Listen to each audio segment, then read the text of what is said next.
Hello there guys, and welcome back to the channel. So this is War 4 of season 36. Again, just a quick reminder, New Nation isn't necessarily taking this season all that serious. We will be trying to win a couple of wars just to maintain our multiplier, but that's about it at large. We're pretty much just using one loyalty revives. I will actually end up using first health potion this season in this war, but it's because I had one in overflow, to be honest. And it's a good thing I did. But either way, so I will have to do path 9 again, but I will have a couple of extra joint kind of mini boss fights. This time around I'm taking in Ghost, because Ghost wasn't banned, with Hood and Kingpin.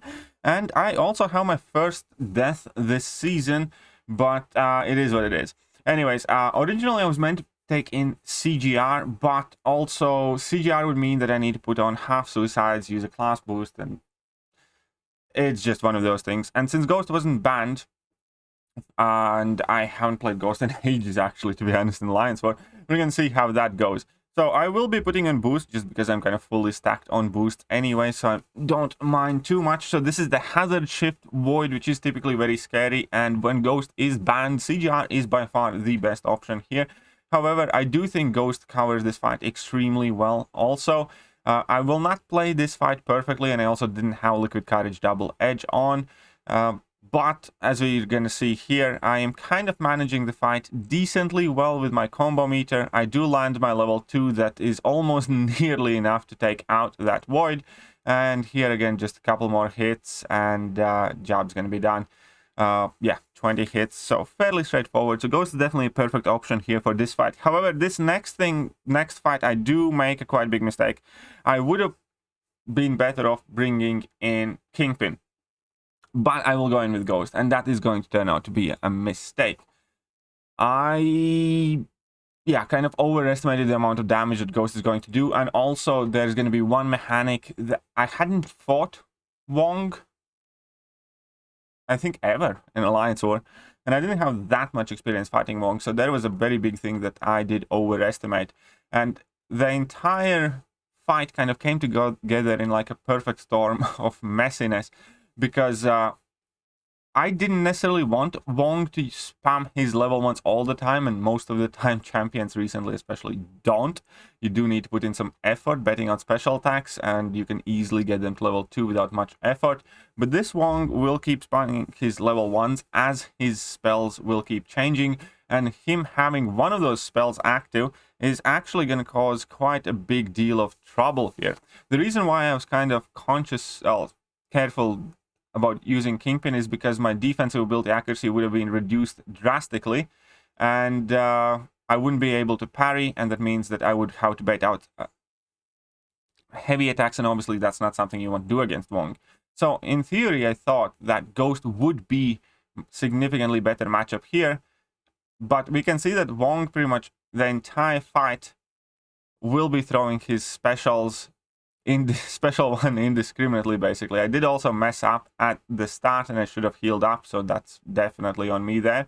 And here he does hammer me quite a bit, but I am at level 3, so I will use that to kind of escape this situation, phase that buff, and, you know, deal relatively meaningful amount of damage to that Wong. However, you can see now that he has these spells active, every time. Okay, so here's the trick. So it started already before I threw the level 3. But as long as he has his damage spell active, that's the blue one, every time I trigger a buff, he's going to be gaining that unstoppable. And that means every time I dex, he's going to be gaining that unstoppable. But it also activates whenever I get rid of dex, because of that silly, stupid dex interaction where it somehow counts as like 2 buff triggers. And yeah, it doesn't look good, and I will end up getting wrecked here because of that. So I did get KO'd here. I did underestimate Wong in a sense, and that interaction with dexterity definitely kind of screwed me over. I'm not entirely sure whether I would have done much better with Kingpin, but I do think that Kingpin would have at the very least be tankier to get this fight done. So that is actually exactly how I'm gonna go back in this fight and finish it off with Kingpin. But yeah, this Wong fight, well, it's again one of those, I think, experience things as well. That's just, you kind of learn by doing, and it's just, I completely did not think about this. But now, when I did take in my Kingpin, you know, he went down quite easily for whatever health he had been remaining. Now, next fight here I have against Null, and that shouldn't be much of a problem either with Kingpin, especially with Hood synergy, so I'm going to be getting rid of all of his Living Abyss at the very beginning of the fight. And then for the remainder of the fight, I just kind of need to be wary of the reverse controls. Also, because of the Wong pre-fight, he actually starts the fight with 1 bar of power, as we saw that he gained at the start there, and a passive Fury buff. So that was, well, it wasn't a surprise. I knew it's going to happen. It's just one of those things Wong does that you need to be aware of, that if when you defeat Wong, he places that pre-fight on your champion that will empower your next opponent. But this Null went down quite quickly. Also, another thing, these fights I did end up doing quite late at night. It was like past 11 p.m. and I never ever typically fight that late in the evening, and there's very good reason for it, because I'm absolutely terrible. But yeah, I kind of made an exception, because if I hadn't done these fights and I got asked to do them basically before I went to sleep, because I would be holding the rest of the guys back. So it's just one of those things where, you know, real life circumstances and time zones really do mess with you. But that's about it of that. And then I do have this section 2 now. We're going to go back to part 9, but I also have to deal with this Tanger beforehand. And this Tigra is not, what is it, conduit defender, so I can knock her down relatively freely. Also, using Kingpin, obviously, I will have the opportunity to purify those disorients, sorry. But the only thing that I need to be careful, obviously, is not stunning her, not parrying her whilst window of opportunity stun is active. And after that, it's kind of like fair game, and there's not much to it. I don't need to worry about all that much. So we're going to see here, I'm going to drop my level 1, which is obviously going to place a fairly decent degeneration now, even though I only had like, what, 3 rages. This degen now has been, well, this degen is, I think, more potent now as well after the Kingpin bug fix, especially when you have more overpowers. But still, even with 3 rages, the degen definitely did put in some work.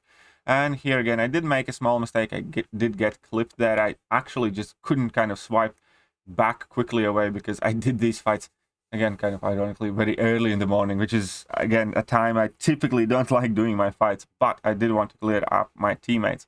And that is gonna kind of show in this next fight. I will use this health potion. You guys are gonna see that it is in overflow, so it would have expired anyways if I had not used it. But luckily that I did, because Magneto is actually quite tricky placement here. And it is going to be quite a messy fight, because of one-eyed open, I really don't want stunning him, because then I can't really hit him. Or I will be taking the damage back. And obviously Magneto goes unstoppable whenever he charges heavy attack. So the typical strategy to find an opening here doesn't really work as well, unless you have like a slow champion or something. Because if you block bait heavy attack, he's unstoppable. If you parry stun him, you're going to take the damage back. So you can only rely on intercepts and or punishing special attacks. And that's another thing that is kind of annoying about Magneto, that it is not all that easy to punish his level 1. So we're going to see that I do get clipped quite a lot in this fight, and I do play quite sloppily. But on the bright side, I will kind of take my time to recalibrate myself, and well, we're going to see that in a second. So here, there is also a small window that you can punish after the heavy attack if you time it right, just like I did there, which is something that you get better at with practice. For those of you who remember fighting in Labyrinth of Legends, Black Widow, after her special 2, there is a similar thing where when she drops that special 2, there is a small window that you can actually go and punish and do not get stunned, or in this case, you know, do not get clipped by Magneto. So it is something, again, that requires very elaborate timing and be extremely precise, just about as I did here. Also, Magneto is a conduit defender, so I kind of wanted to avoid knocking him down, which is another annoying thing, obviously. And here I realized that I'm at 15% health, he's still at 39% health, and the fight isn't necessarily looking too great. So the plan here is, again, to use that small window that you can punish him after heavy attack. There I did get parry stand, but obviously the synergy kind of saved me because I had a guaranteed shrug off. And then I just go for my level 3, and it turns out my level 3 is enough to finish off this Magneto. So I do escape this fight with 14% health. The next fight up here is Bishop, and again, Ghost should be doing well enough to finish this fight, especially because I'm consistently going to be gaining damage over time effects. Ghost is a very good matchup for Bishop, and we're going to see that fully on display here, where because of hazard shift, I'm going to be getting my Furies consistently and increasing my damage output. And then after he's going to throw his level 1, he's going to have his Incinerate aura thing, where he's going to start placing Incinerates on me. So I will be gaining quite a lot of these Furies for sure. I could have went for level 2 and finished that fight earlier, but I just decided to kind of play it safe, just the way I do here as well, to get the guaranteed opening with my phase.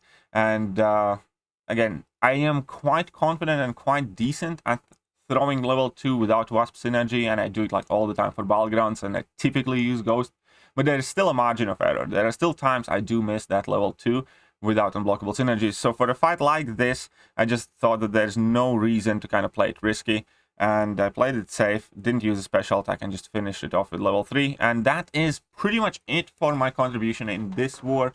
I do feel quite annoyed by that Wong fight, I'm not gonna lie, with him going unstoppable there all the time. I kind of messed it up. I really do wish to see how that fight would have looked like if I brought in Kingpin. At the same time, there were a couple of fights that I did really enjoy. I love the fact that I did kind of clutch out that Magneto win, and also I did enjoy the Null fight. Also using Ghost against Bishop was quite fun, I'm not gonna lie. Anyways, again, so this is the shorter season. There are only 9 wars. That means that War 4 is already nearly a halfway point. Next war is going to be, you know, exactly in the middle. And we're going to see how the remainder of the season looks like. But again, when it comes to Alliance War, this season specifically, and I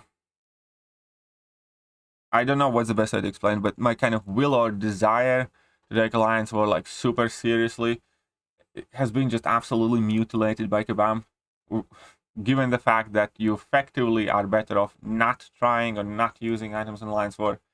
Just one of those ridiculous things that, you know, no matter how I think about it, I can't figure out how we end up in a position where you're better off playing a competitive game mode, not competing. Anyways, that's going to be it about this video. Let me know, what are you doing this season? How is your alliance approaching this current Alliance War season? And meanwhile, let me know, how did you like the war video? And I'm gonna catch you guys later. See ya.